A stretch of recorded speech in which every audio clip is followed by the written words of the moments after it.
Goa governor Sreedharan Pillai അദ്ദേഹം അവിടെ എത്തി.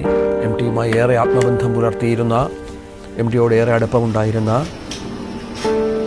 ശ്രീ ശ്രീധരൻ പിള്ളയാണ് അപ്പോൾ അവിടെ എത്തി അന്തിമോപചാരം അർപ്പിക്കുന്നത്.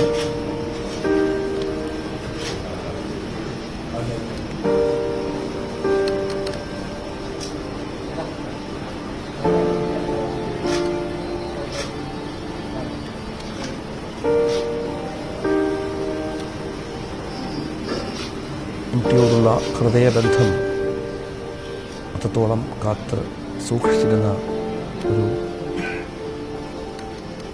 നേതാവ് കൂടിയാണ് ശ്രീ ശ്രീധരൻ പിള്ള. അദ്ദേഹം എം ടിയുടെ ആരോഗ്യ വിവരങ്ങൾ ആശുപത്രിയിലായിരുന്നപ്പോഴും വിളിച്ച് തിരക്കിയിരുന്നു.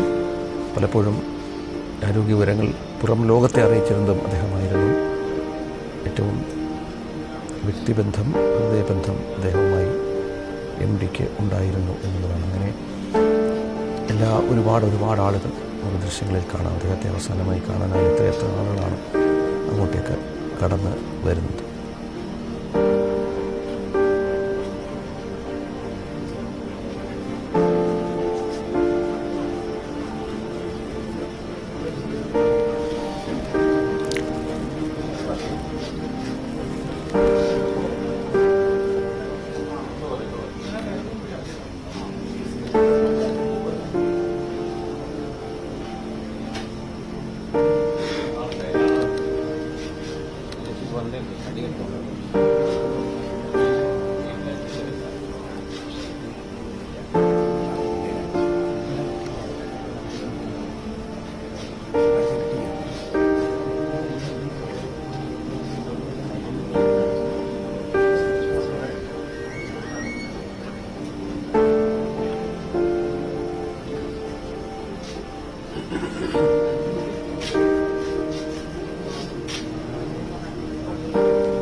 Goa governor P S Sreedharan പിള്ളയാണ് ഇപ്പോൾ എം ടിയെ അനുസ്മരിച്ച് അദ്ദേഹത്തെ അവസാനമായി കടന്നുപോയത്. അദ്ദേഹം മാധ്യമങ്ങളെ കണ്ടേക്കും, അദ്ദേഹം മാധ്യമങ്ങളെ കാണും. അദ്ദേഹത്തിന് എം ടിയെക്കുറിച്ച് ഓർത്തെടുക്കാൻ ഒരുപാട് കാര്യങ്ങളുണ്ട്. ഇപ്പോൾ ഹരിഹരൻ ഇപ്പോഴും എം ടിയുടെ ഭൗതിക ശരീരത്തിനരികിൽ തുടരുകയാണ്.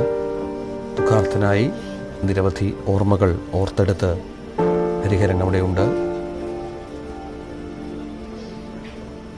എം ടിയുടെ നിരവധി തിരക്കഥകൾ അതേ ഗാംഭീര്യത്തോടെ, അതേ പ്രൗഢിയോടെ അദ്ദേഹം വിചാരിച്ച തലത്തിൽ അഭ്രപാളികളിലെത്തിച്ച സംവിധായകൻ. അദ്ദേഹത്തിന് ഒരുപാട് ഓർത്തെടുക്കാനുണ്ട് എം ടിയുമൊത്തുള്ള നിമിഷങ്ങൾ.